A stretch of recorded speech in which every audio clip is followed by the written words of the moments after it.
Let me start off by saying 2015 was a big year in gaming. I mean, games were practically raining from the sky. We saw a diverse group of games. From shooters to massive RPGs, it was pretty easy to stay busy year-round. With games such as Dying Light, Resident Evil Revelations, Battlefield Hardline, and Wolfenstein, there was plenty to choose from. In this video, we'll be covering the good, the bad, and the overhyped of 2015. To start off is Halo 5 Guardians. I'm going to break this into two parts. One half campaign, second half multiplayer. Regardless of what you prefer, Halo is back, bigger, and in a new way. First and foremost, the game is just beautiful. The graphics are taken to the next level, and it's obvious 343 Industries really took the time and polish to show off what the next generation can do. The game used a blend of motion capture and CGI to put together its cutscenes. The man playing Spartan Buck is actor Nathan Fillion, it's pretty obvious to see. The same goes for Spartan Locke, Tanaka, and Vale, literally capturing their faces and putting them into the game. The gunplay also received a pretty big overhaul from the previous Halo title. A few of the weapons had its shooting mechanics changed, some for the better, others for the worse. The Forerunner weapon, the Suppressor, now has homing shots, making it an ideal weapon to take down the faster moving targets. The Forerunner weapon, the Bolt Shot, also got an unnecessary tweak in its design. Originally, it fired like a handgun. It would fire as fast as you could pull the trigger, and when charged, it would fire like a handheld shotgun. Now it's a 3-round burst fire handgun. I mean, the original design might have been a little overpowered, but the new burst fire seems a little jarring. Lastly is the campaign itself. It is sad to say this, but this game isn't about Master Chief. The story mode is more of a vessel to expand the video game lore and explore more characters. Most of the game follows Spartan Locke and his team, Fire Team Osiris, as they hunt down the Master Chief, whereas Master Chief and his blue team are hunting down the location of the AI unit Cortana. The story mode is fun to play, and the story has some twists that some original fans may not appreciate so greatly, but aside from that, it was still enjoyable. One more side note is the massive hashtag Hunt the Truth advertising. In all the ads and podcasts, it talks about the UNSC hiding things from the public about the original Spartan program, and how the Master Chief had become a massive traitor to all humanity when he killed some sort of diplomat in cold blood. When in reality, he went AWOL for a couple days, fixed the problem, and came home. That was it. It was nothing like the level of betrayal that had been set up for this huge game. Aside from a couple weaker story elements, I would give the campaign 8 out of 10. Next is the Halo multiplayer, more specifically Warzone. Warzone is Halo's response to the next-gen massive multiplayer lobbies. The way Warzone works is that it is a sort of capture the base and defending from the enemy team to gain points. The way they keep the game balanced is through the random NPC encounters. The team can band together and take down a powerful target for a huge point payout. Warzone sports something called REQ packs, or rec packs, where you open up in-game cards for weapons and vehicles to be used when you gain enough points. With the rec packs, you can call in warthogs, tanks, and any other vehicle from the game. Using these at the right time can give you a huge push in the fight. Mechanic-wise, the multiplayer has been given a pretty big overhaul. The game now includes a built-in thruster pack, so you can dodge incoming fire, vehicles, and give you an extra boost from edge to edge. The thruster pack also gives you the ability to levitate while you shoot. If you jump in the air and aim down the sights, it keeps you suspended for a couple seconds, throwing off the enemy and momentarily giving you the high ground. Guardians also has a wide range of weaponry, so the multiplayer can be played by just about anybody. If you like to play long range, you can spawn in a rifle and shoot from afar. If you're more of a close quarters fighter, you can have an SMG and charge right in the front line. Halo doesn't exactly hold your hand, but it is welcome to any new player wanting to pick it up for fun. I would give the multiplayer of Halo 5 Guardians a 9 out of 10. This one could be deemed as good and overhyped. Me personally, I call it good. This year had a sleeper hit. It was backed on Kickstarter, I believe, and it way went over its goal. I'm talking about Undertale. Undertale is an indie-made game by Toby Fox. It's made to emulate old RPGs where anything seems open. Any option is available to you. It's a lot like playing a Dungeons & Dragons playthrough. In Undertale, you can approach almost any situation with flexibility.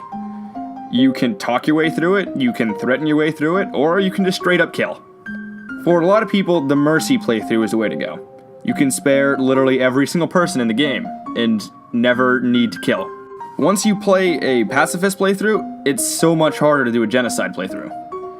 Genocide is where you kill literally every single thing on every single screen. This game features random encounters where you can eventually kill them all. And it's supposed to make you feel terrible, and it does. As it should. Undertale sports a wide range of characters.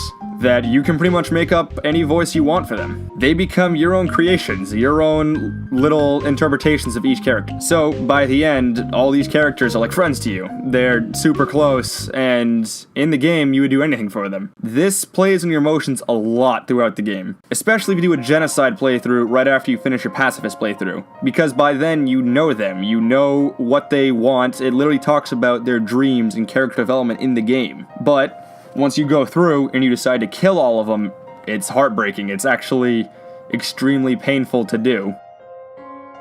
If you do choose to kill, fighting is simplistic. You tap fight, and you press the button and try to get the dial right in the middle. The closer to the middle you are, the more damage it does. The game also has an amazing soundtrack, also done by the same indie group. The community has taken to editing the music, and apparently there's a lot of Easter eggs in them. Certain songs are just sped up versions of other ones, some slowed down. Some are actual direct continuations of the other ones that you wouldn't even realize. The game is just fun and whimsical.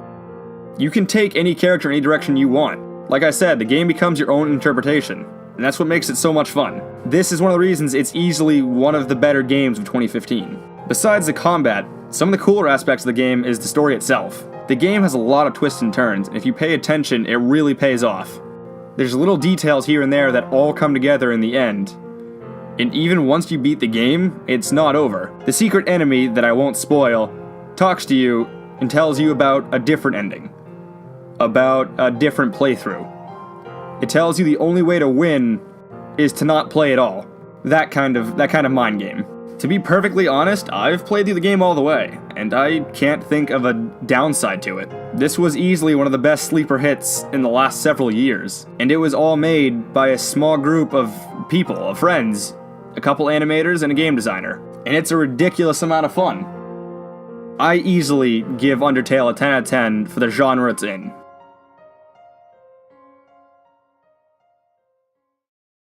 Lastly, you could call this one overhyped or just plain bad. Star Wars Battlefront. Almost anybody who has a PlayStation 2 or had one growing up, they know about the fun of using Star Wars weapons and characters to destroy each other. And that was the point. It was just a lot of fun and what seemed to be Star Wars. Well, when DICE was announced to make the new Star Wars Battlefront, I know everyone was excited for it. Only problem was EA would hold them back in some way. Which may be what happened, but it's kind of unconfirmed.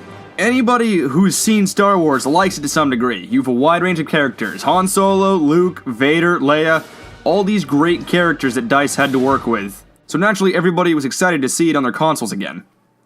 Now don't get me wrong, the game isn't terrible. It's not broken, it all works. The sound design is perfect. It sounds like a Star Wars game. Graphically, same caliber, if not better. But the real problem is that it seems like EA forced DICE to shove another game out the door to get the time slot available. Unfortunately, in this game, there is no single-player campaign. Traditionally, the Star Wars Battlefronts have a somewhat solo mode, but this one is stripped clean of it. Instead, you're left with 9 game modes: Supremacy, Droid Run, Blast, Walker Assault, and a couple others. Most of them just aren't fun. The only ones that really work are Supremacy and Walker Assault. And even with the couple good game modes it does have, the maps are so restricted and just linear that it gets old quick. And on top of the maps being small, linear, and just closed off, the game only ships with 4. 4 maps for a brand new $60 game. And then EA slaps a $50 price tag on the Season's Pass. The game wasn't finished. Something DICE dropped the ball on is the way the hero system works. What the heroes are the main characters of Star Wars. You can play as Vader, Han Solo, Leia, Luke, and you use their abilities as some sort of special character. Well, in the new Battlefront game, it's not random like it used to. In the older Battlefronts, they would randomly dole them out, and you didn't have to earn it. You would just get it eventually. Well, in the new Battlefront, you have to pick up a power-up. So basically that means a bunch of people camping around the back of the map, waiting for the item to spawn. And then maybe, just maybe, you'll get it before someone else does it, and you get to be the cool hero. After just a couple hours of playing, you've kind of already done everything the game has to offer. In DICE's other titles like Battlefield, there's always something cool and innovative you can do, a new way to take down an enemy or vehicle. In Star Wars, it's kind of cut and dry, extremely simplistic, and too easy to play. The worst part about Star Wars Battlefront is that you kind of just want to like it. It's Star Wars, you want to like this game, but they drop the ball so hard that you just can't. Aesthetically, the game was perfect, but content-wise and variety, it's lacking severely. I would give this game in its current state a 5 out of 10.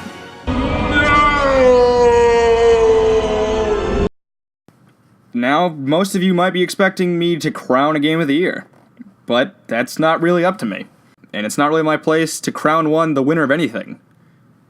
The best thing I can offer is my opinion on all of these, and then leave it up to you to decide what's the best game. Some of you might believe Halo was the worst and Battlefront was the best. I'll disagree with you, but to each his own. The only thing that really matters is that video games are great.